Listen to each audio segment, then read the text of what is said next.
Hello and welcome back, MGL here.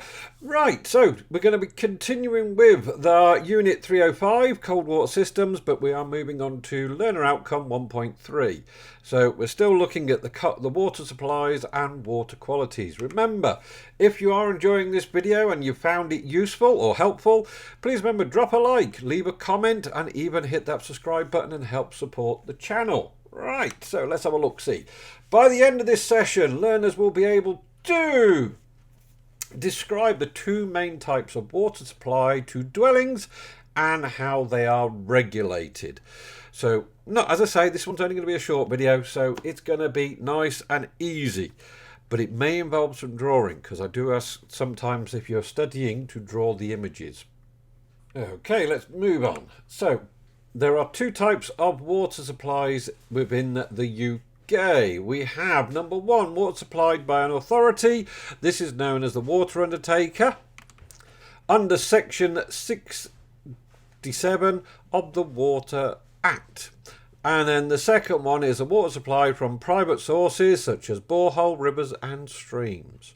So there's your difference. So you've got the undertaker, water undertaker, that supplies one set of water. This has been water that's been treated, passed through pipes, through the system up to most people's houses.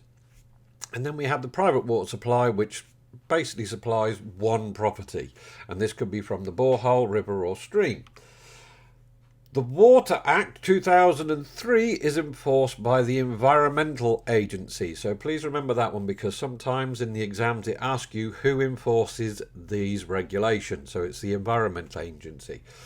They do matters licensing of water suppliers and sewage disposal.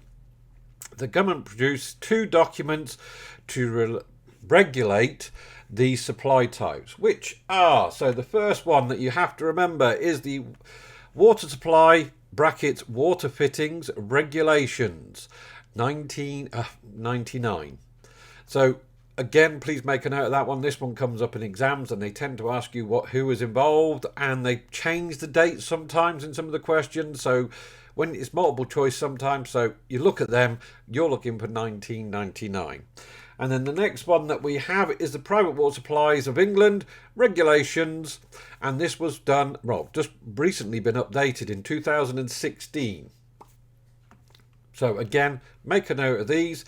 These are important dates and information that you need to remember. Right, supply type. So the key one is the number one, the undertakers, they supply it through pipeworks. We are going to be going through them later with some various systems that you're going to need to look at. But the main one that I tend to talk about and show a little bit more detail on is the borehole systems. Okay, so borehole systems have changed over the years. This is the more modern type. I've got my little pointer here. All right. So these are smaller pipes. They are installed by a company for you. There's a survey usually completed beforehand to make sure that we're not pinching any water from the water undertakers, because they like to claim that they own everything. So we have our usual covered chamber. This one is a submerged pump system. There are two types. You've got a surface mounted pump or a submerged pump. Again, we will look into them in more detail further down the line. So we've got a stop tap. We've got a wall chamber. So this is a pipework that they slide down. As these companies go down, they usually fill the edges with grout to stop any substances cross-contaminating that water. And then further down is gravel or sand.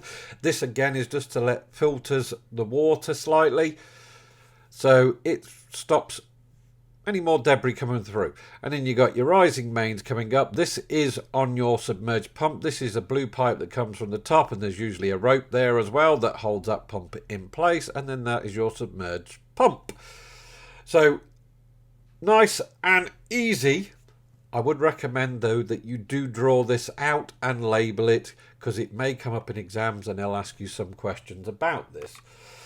As water passes through the ground, it is naturally filtrated. I've already mentioned this in a previous video, because it will go through the rocks, the clay, the dirt, the sand, and it acts as a natural filter.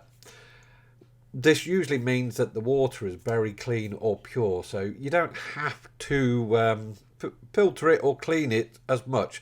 And this is why we have them spring waters companies. A lot of them have drilled down now, have aquifers boreholed. It makes it easier to get the water out from the spring as they are. Right, now, important bit.